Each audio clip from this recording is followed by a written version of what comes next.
गोबर के गणेश बनाई के भवानी मैया अंगना में तोहा के बोलवनी। गोबर के गणेश बनाई के भवानी मैया अंगना में तोहा के बोलवनी।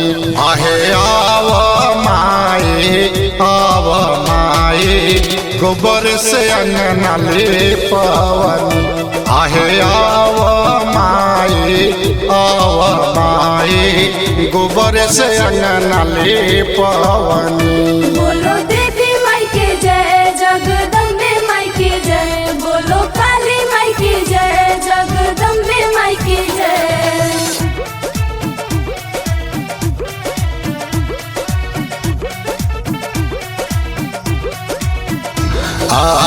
पूजवा के थाली लेके बानी तैयार हो।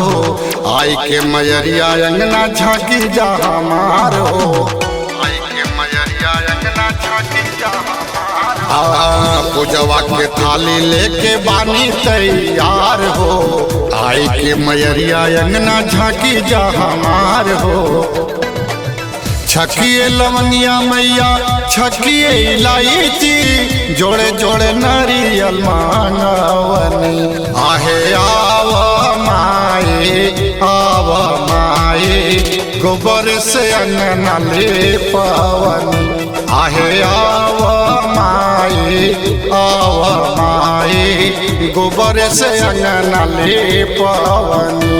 बोलो देवी माई के जय, जगदम्बे माई के जय।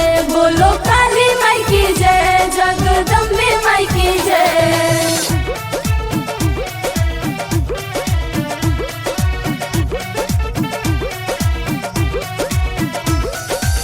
बात सुन माई मोरे रानी महारानी।